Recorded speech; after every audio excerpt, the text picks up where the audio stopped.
2022년 7월 5일 새벽 기도회를 시작하겠습니다. 사도신경으로 신앙을 고백하겠습니다. 전능하사 천지를 만드신 하나님 아버지를 내가 믿사오며 그 외아들 우리 주 예수 그리스도를 믿사오니 이는 성령으로 잉태하사 동정녀 마리아에게 나시고 본디오 빌라도에게 고난을 받으사 십자가에 못 박혀 죽으시고 장사한 지 사흘 만에 죽은 자 가운데서 다시 살아나시며 하늘에 오르사 전능하신 하나님 우편에 앉아 계시다가 저리로서 산자와 죽은 자를 심판하러 오시리라. 성령을 믿사오며 거룩한 공회와 성도가 서로 교통하는 것과 죄를 사하여 주시는 것과 몸이 다시 사는 것과 영원히 사는 것을 믿사옵나이다. 아멘. 시편 찬송가 179장 찬양하시겠습니다. 시편 92편 1절로 5절의 말씀으로 가사를 삼은 시편 찬송합니다. 179장입니다. 지존자이신 주님께 감사를 드리세. 비파와 수금 소리로 찬양할지어다. 아침에 주의 인자를 나 증거하오며 밤마다 주의 성실을 베품이 좋도다. 여호와여 주의 행사 나 기뻐합니다.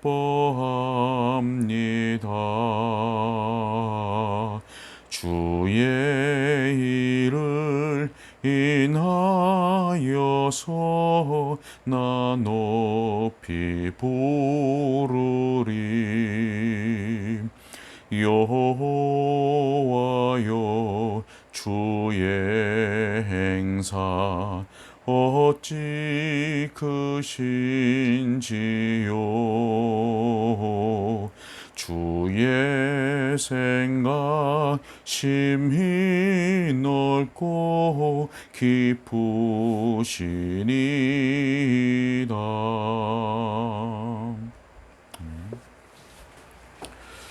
하나님 말씀 출애굽기 9장 1절부터 7절까지의 말씀입니다. 출애굽기 9장 1절부터 7절까지의 말씀을 제가 읽겠습니다. 여호와께서 모세에게 이르시되 바로에게 들어가서 그에게 이르라. 히브리 사람의 하나님 여호와께서 말씀하시기를 내 백성을 보내라. 그들이 나를 섬길 것이니라. 내가 만일 보내기를 거절하고 억지로 잡아두면 여호와의 손이 들에 있는 내 가축 곧 말과 나귀와 낙타와 소와 양에게 더하리니 심한 돌리병이 있을 것이며 여호와가 이스라엘의 가축과 애굽의 가축을 구별하리니 이스라엘 자손에게 속한 것은 하나도 죽지 아니하리라 하셨다 하라 하시고 여호와께서 기한을 정하여 이르시되 여호와가 내일 이 땅에서 이 일을 행하리라 하시더니 이튿날에 여호와께서 이 일을 행하시니 애굽의 모든 가축은 죽었으나 이스라엘 자손의 가축은 하나도 죽지 아니한지라. 바로가 사람을 보내어 본즉 이스라엘의 가축은 하나도 죽지 아니하였더라. 그러나 바로의 마음이 완강하여 백성을 보내지 아니하니라. 아멘. 오늘 본문에는 바로와 애굽에게 내려진 10가지 재앙 가운데 5번째 재앙이 기록되어 있습니다. 5번째 재앙은 애굽의 모든 가축이 죽는 것이었습니다. 자, 앞에 있던 재앙들의 기록을 보면 마치 바로의 마음이 어느 정도 녹아지고 있는 것처럼 보이고 또 부드러워지고 있는 것처럼 보였습니다. 왜 그런가 하면 바로가 모세에게 부탁하기를 여호와께 기도해달라고 말하기도 하고 또 이 땅에서 하나님께 이 땅 애굽 이곳에서 하나님께 제사를 드려라 라고 하는 제사를 허용하는 모습도 보이기 때문에 그렇습니다. 여러분, 그러나 결국 어땠습니까? 바로는 마음을 완악하게 하고 이스라엘 백성을 보내지 않았습니다. 자, 이때 하나님께서 다시 모세를 바로에게 보내십니다. 1절에 보니까 이렇게 말씀했습니다. 여호와께서 모세에게 이르시되 바로에게 들어가서 여러분, 하나님께서 모세를 바로에게 보내셔서 무엇을 말하라고 하셨습니까? 내 백성을 보내라. 그들이 나를 섬길 것이니라. 자, 여러분, 많이 들어왔던 말씀이죠. 이 말씀은 바로에게 계속해서 하나님께서 주시는 요청입니다. 내 백성 내보내라. 계속해서 하나님 말씀하십니다. 자, 어떻습니까? 하나님은 계속해서 바로에게 요청하시고 바로는 계속해서 반대합니다. 누가 이길까? 누가 이길까요? 자, 우리가 이미 결론을 알고 있는 것처럼 하나님은 자기 백성을 이스라엘이 애굽에 종살이 하던 그것으로부터 건져내실 것입니다. 하나님께서 이미 말씀하신 대로 언약을 약속하신 그 안에서 언약의 약속을 하신 것처럼 자기 백성을 애굽에서 이끌어 내실 것입니다. 애굽에서 종살이 하던 자기 백성을 이끌어 내실 것입니다. 자, 여러분, 그렇다면 하나님이 그의 백성, 자기 백성을 애굽에서 이끌어 내실 것인데 결국은 그렇다면 왜 이렇게 여러 번이나 반복해서 바로에게 말씀하시는 것일까? 그리고 왜 이렇게 반복해서 재앙을 내리고 있으신 것일까? 그냥 단번에 이끌어내시면 될 텐데 그렇게 단번에 이끌어내실 능력이 부족해서 그런 것일까? 여러분, 무엇일까요? 자, 우리가 앞에서도 말씀을 나눴던 것처럼 하나님은 온 땅에, 온 세상의 주가 되십니다. 그래서 친히 만드신 모든 피조물들을 그의 무한한 권능과 지혜로 다스리시고 통치하시고 주장하시고 이끌어 가시는 것입니다. 하나님은 바로 이러한 모든 과정들, 바로에게 말씀하시고 재앙을 내리시는 모든 과정을 통해서 바로 이것을 바로와 애굽 사람들과 이스라엘 백성들에게 알게 하시고자 하기 위함이 그 속에 있는 것입니다. 오직 하나님만이 온 땅에, 온 세상에 여호와이신 것을 모든 존재들로 하여금 알게 하시는 것입니다. 바로도 이것을 알아야 했었고 애굽 사람들도 알아야 했고 무엇보다 이스라엘 백성이 알아야 했습니다. 자, 여러분, 왜 이스라엘 백성들이 이 사실을 알아야만 했을까요? 자, 이스라엘 백성들도 애굽 사람들의 우상을 섬기고 있었습니다. 그리고 애굽의 우상들로 말미암아 그들로 더럽혀져 있었습니다. 그렇기 때문에 그들도 오직 하나님만이 온 세상의 주가 되신다는 사실을 반드시 알아야 했던 겁니다. 자, 여러분, 대표적인 사건이 무엇입니까? 출애굽기 32장에 나타나 있는 금송아지 사건입니다. 여러분, 이스라엘이 바로 이것이 여호와 하나님이다, 바로 이것이 여호와 하나님이다 라고 하면서 만들어낸 그 송아지 형상, 어디서 본 것입니까? 애굽에서 본 것이었습니다. 그래서 하나님은 이렇게 계속되는 재앙들을 통해서 애굽의 우상들을 파괴시키시고 우상들이 헛것임을 나타내고 있으신 것입니다. 하나님은 오늘 이 다섯째 재앙을 통해서도 역시 하나님만이 온 땅의 여호와인 줄을 그들에게 알게 하시는 것이고 모든 우상들은 헛된 것임을 드러내고 있으신 겁니다.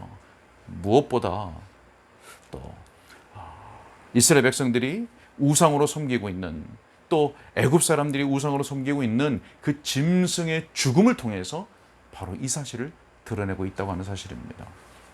자, 여러분, 여호와의 손이 가축들 위에 미치자 애굽의 말과 나귀와 낙타와 소와 양에 심한 전염병이 생겼습니다. 그 결과 6절의 기록과 같이 애굽의 모든 가축이 다 죽었습니다. 여러분, 애굽의 가축들이 죽은 것은 하나님께서 바로와 애굽 사람들의 죄에 대하여서 내리신 심판이었습니다. 여러분, 그렇다면 어떤 죄입니까? 여러 가지 죄악이 있지만 다른 무엇보다 짐승을 우상으로 섬기던 죄였습니다. 로마서 1장 23절에 우리가 잘 아는 말씀이 기록되어 있습니다. 썩어지지 아니하는 하나님의 영광을 썩어질 사람과 새와 짐승과 기어다니는 동물 모양의 우상으로 바꾸었느니라. 새와 짐승, 그래서 옛날 성경에는 금수라고 번역했었습니다. 새와 짐승. 여러분, 실제로 애굽 사람들은 신성한 황소라고 해서 또 어린 양, 암송아지, 염소, 그리고 그 외에도 많은 우상들을 섬기고 있었습니다. 바로 하나님은 이 모든 짐승의 우상들을 파괴하신 것입니다. 무엇을 통해서 보여주셨습니까? 애굽의 모든 가축이, 짐승이 죽는 것을 통해서 보여주신 것입니다. 여러분 생각해 보시죠. 여러분, 가축이, 짐승이 무슨 죄를 지었습니까? 그것들은 그저 하나님께서 인간의 유익을 위해서 만들어 우리에게, 인간에게 주신 것들입니다.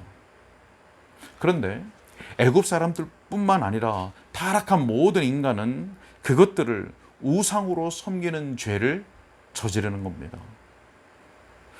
여러분, 이 짐승을 우상으로 섬기는 것은 사탄의 계략입니다. 간교하고 거짓의 아비인 사탄이 우리 인간이 가진 종교심과 그리고 인간의 타락한 본성을 부추겨서 하나님께서 주신 그것들을 가지고 우상으로 만들어 섬기도록 한 것입니다.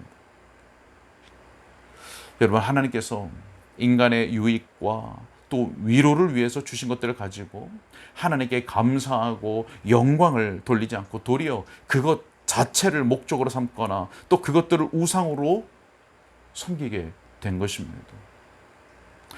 그래서 하나님은 이러한 우상 숭배로 인해서 그들의 가축들에게 재앙을 내리시고 그래서 그것들을 파괴하신 것입니다. 짐승을 우상으로 섬기는 그것을 파괴시키신 것입니다. 이사야 19장 1절에서 이렇게 말씀합니다. 애굽에 관한 경고라, 보라, 여호와께서 빠른 구름을 타고 애굽에 임하시리니 애굽의 우상들이 앞에서 떨겠고 애굽의 우상들이 앞에서 떨겠고 애굽인의 마음이 그 속에서 녹으리로다. 여러분, 하나님께서는 우리에게 좋은 것들을 선물로 주셨습니다. 그런데 우리가 그것들을 수단으로 삼아서 우리에게 유익이 되게 사용하고 또 그것들을 하나님을 바르게 섬기는데 그것이 목적이, 그것이 가진 그 목적과 수단대로 유용하게 사용하지 않으면, 그래서 도리어 그것 자체를 우리가 목적으로 삼고 그것 자체를 우상처럼 우리가 받들고 하나님께 드려야 할 우리의 온 마음과 생각과 관심을 그것들에만 치우친다면 그것이 어떤 우상이라 할지라도 하나님은 우리로부터 그것들을 제거하시고 다시 도로 가져가시며 또 그것들로 인해서 우리에게 제거하고 가져가심으로 말미암아 우리에게 아픔이 되게 하신다는 사실을 우리는 꼭 기억해야 할 것입니다. 하나님은 그런 일들을 통해서 결국 하나님의 모든 것의 주가 되심을 스스로 나타내실 것이고 우리로 하여금 하나님만이 모든 것의 주가 되시는구나, 모든 것의 공급자요 제1원이 되시는구나 라고 하는 것을 우리로 하여금 깨닫게 하실 것입니다. 그럼 어떻습니까, 여러분? 우리가 하나님께서 주신 것들을 그것이 가진 목적대로 그리고 하나님의 영광을 위한 수단으로 잘 사용하면 하나님께서 우리에게 주신 그것들 위에 축복을 더하여 주시고 그래서 그것들로부터 우리가 유익을 얻고 또 위로와 즐거움을 얻어 누릴 수 있도록 은혜를 베푸시는 것입니다. 자, 본문에 기록된 다섯 번째 이 재앙 가운데 우리가 한 가지 더 살펴보고자 하는 것이 있습니다. 6절 말씀입니다. 6절 말씀을 제가 읽어보겠습니다. 이튿날에 여호와께서 이 일을 행하시니 애굽의 모든 가축은 죽었으나 이스라엘 자손의 가축은 하나도 죽지 아니한지라. 여러분, 무슨 말씀입니까? 하나님께서 이스라엘 백성의 가축은, 이스라엘 백성들의 가축은 죽음에서 제외시키셨다는 겁니다. 그 가축의 죽음으로부터 보존하셨다는 겁니다. 하나님께서 이렇게 실행하시기 전에 모세를 통해서 바로에게 분명히 알리셨습니다. 4절에 이렇게 말씀합니다. 여호와가 이스라엘의 가축과 애굽의 가축을 구별하리니 이스라엘 자손에게 속한 것은 하나도 죽지 아니하리라 하셨다 하라 하시고, 여러분, 하나님은 바로에게 앞서 말씀하신 것처럼 그대로 실행하셨습니다. 이스라엘 자손의 가축은 하나도 죽지 않았습니다. 하나님께서 이스라엘 가축을 애굽의 가축과 구별하신 것입니다. 여러분, 여기서도 하나님의 절대적인 주권과 다스림이 드러나고 있다는 것을 우리는 발견할 수 있습니다. 질병으로 인해서 가축이 죽는 이 재앙도 하나님의 권능으로 말미암아 나타나는 것을 우리는 알 수 있는 겁니다. 여러분, 애굽 온 땅에 있는 가축들이 지금 전염병으로 죽었습니다. 그런데 하나님의 백성 이스라엘 자손의 가축은 하나도 죽지 않았습니다. 하나도. 어떻게 그렇게 된 겁니까? 하나님께서 질병을 통제하셔서 애굽 땅에 있는 가축들에는 그 재앙이 임했지만 이스라엘 자손이 거하는 그 땅에 있는 가축, 그 장소에는 질병이 발생하지 않게 하셨던 겁니다. 하나님의 권능입니다. 여러분, 우리가 무엇을 알 수가 있습니까? 하나님께서는 자기 백성들을 향한 특별한 은혜를 베풀어 주신다는 것입니다. 하나님은 이 5번째 재앙을 통해서 이 특별한 은혜에 대한 증거를 이스라엘 백성들에게 나타내 보여주셨던 겁니다. 여러분, 하나님의 심판이 하나님의 백성과 또 하나님의 백성이 아닌 자들에게 동일하게 임할 수 있습니다. 하나님의 심판이 모두에게 동일하게 임할 수 있습니다. 그러나 하나님은 자신의 백성과 그렇지 않은 자들에게 임하는 것이 동일하지 않게 구별하실 것입니다. 하나님의 심판은 모두에게 동일하게 임하지만 하나님의 백성은 하나님께서 구별하시는 것입니다. 이사야 27장 7절에 이렇게 말씀합니다. 주께서 그 백성을 치셨던들, 그 백성을 친 자들을 치심과 같이 하겠느냐. 또 백성이 죽임을 당하였던들 백성을 죽인 자가 죽임을 당함과 같겠느냐. 여러분, 무슨 말씀입니까? 다르다는 겁니다. 하나님께서 다르게 은혜를 베푸신다는 겁니다. 하나님께서 자기 백성과 그렇지 않은 자들을 구별하신다는 것이고 악인과 의인을 구별하신다는 것입니다. 이사야 43장 2절에 이렇게 말씀합니다. 내가 물 가운데로 지날 때에 내가 너와 함께 할 것이라. 강을 건널 때에 물이 너를 침몰하지 못할 것이며 내가 불 가운데로 지날 때에 타지도 아니할 것이요 불꽃이 너를 사르지도 못하리니. 여러분, 무슨 말씀입니까? 가축의 죽음이라고 하는 이 재앙이 애굽이라는 한 지역에 전체적으로 내려졌습니다. 하나님의 백성들도 그와 같이 이 땅의 삶을 살아가는 동안 물과 강을 통과해야 하는 그런 일들을 만나게 될 것이고 때로는 불 가운데 지나야 하는 여러 어려운 일을 만나게 될 것입니다. 불신자나 신자나 동일하게 그런 일을 어려운 일을 만납니다. 물, 강, 또 불 가운데로 지나는 일들을 만나게 될 것입니다. 그러나 하나님께서 이스라엘 자손의 가축은 구별하시고 보존하신 것처럼 그와 같이 하나님께서 자신의 구원 백성을 구별하시고 또 그들과 함께 하셔서 물이 우리를 덮치지 못하게 할 것이고 또 불 사이로 지날 때에도 타지 않을 것이고 불꽃이 신자들을 우리들을 해치지 못할 것입니다. 물론 물 가운데로 지나야 될 때 엄청난 물소리의 굉음 때문에 괴로울 수 있습니다. 불 가운데로 지날 때 불의 화기가 느껴질 수는 있습니다. 그러나 그것들이 하나님의 구원 백성들을, 신자들을, 성도들을 결코 해칠 수가 없다는 사실입니다. 여러분, 우리가 어떻게 해야 할까요? 시편 91편 1절로 2절에 이렇게 말씀합니다. 지존 자의 은밀한 곳에 거주하며 전능자의 그늘 아래 사는 자여, 나는 여호와를 향하여 말하기를 그는 나의 피난처요 나의 요새요 내가 의뢰하는 하나님이라 하리니. 여러분, 한마디로 어떻게 하라는 말씀입니까? 하나님을 의지하고 하나님을 우리의 피난처로 삼으라고 하는 것입니다.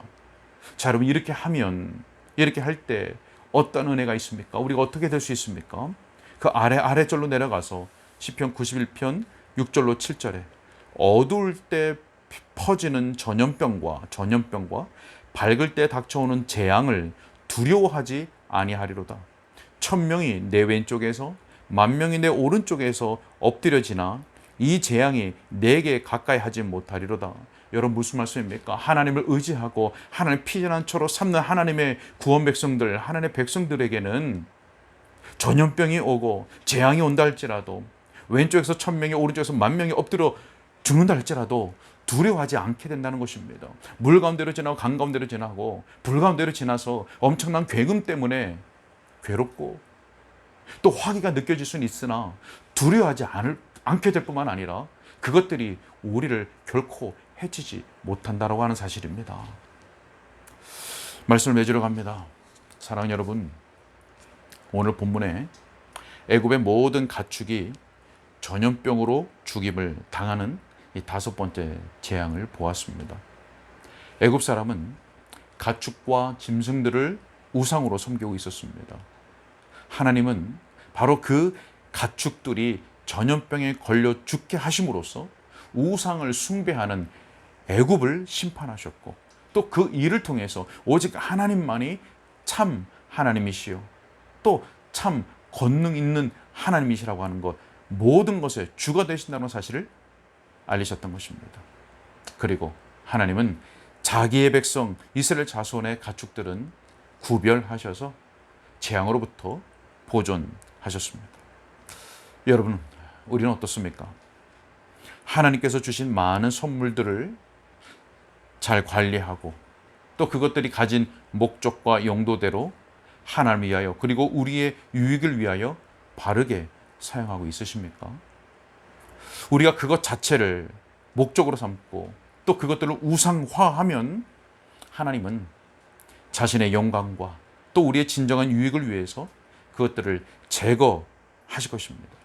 하지만 우리가 그것들을 바르게 잘 사용한다면 하나님은 그것들 위에 축복을 하시고 복을 더하여 주셔서 우리에게 그것들이 더욱 유익이 되게 하시고 그것들로부터 우리가 참된 위로와 즐거움을 얻고 누리게 하실 것입니다. 뿐만 아니라 하나님은 자신의 구원 백성을 오늘도 특별히 돌보시고 은혜를 베풀어 주신다는 사실을 우리는 기억해야 되겠습니다. 우리의 공로가 아닙니다. 우리의 공로가 있어서 하나님께서 그렇게 해주신다는 것이 아니라 오직 하나님의 은혜로 그의 백성인 우리를 구별하시고 보호하시는 것입니다. 자, 이것과 함께 하나님께서 우리에게 요구하시는 것이 있습니다. 그것은 바로 우리가 우리를 위하여 하나님을 의지하고 하나님을 피난처로 삼는 것입니다. 그렇게 되면 우리는 물과 강과 불의 위험 속에서도 두렵지 않을 수가 있는 것입니다. 이러한 은혜가 우리 모두에게 충만할 수 있기를 우리 주 예수님의 이름으로 축복합니다. 기도하겠습니다. 하나님, 오늘도 말씀을 주시니 감사합니다. 우리가 빈손으로 왔건만 하나님께 주신 많은 좋은 것들을 누리고 있음에 다시 한번 감사를 드립니다. 우리에게 이러한 좋은 것들을 많이 주신 것은 이것들로 더욱 하나님을 사랑하고 또 섬기는 일에 사용하기 위한 것임을 우리가 알고 있습니다. 하나님, 우리에게 믿음을 더하여 주셔서 우리의 마음과 생각과 관심이 우리가 누리고 있는 것들에 치우치지 않게 하여 주시고 오직 이것들을 주신 하나님께로 향할 수 있도록 도와주시옵소서. 이것들을 우리가 잘 바르게 사용할 수 있도록 지혜와 용기를 허락하여 주옵소서. 하나님, 오늘도 우리가 하나님 특별하신 은혜 가운데 돌보심 가운데 살아가고 있음을 믿습니다. 우리가 오직 하나님만을 의지하고 또 하나님만을 피난처로 삼게 하시고 그 은혜를 날마다 우리의 입술과 삶으로 감사하고 찬양하고 드러내는 삶을 살아갈 수 있도록 인도하여 주옵소서. 무더운 날씨 속에 우리 사랑하는 성도들의 건강과 가정과 또 사업장을 하나님께 지켜주시기를 간절히 바라옵고 우리 주 예수 그리스도 이름으로 기도하옵나이다.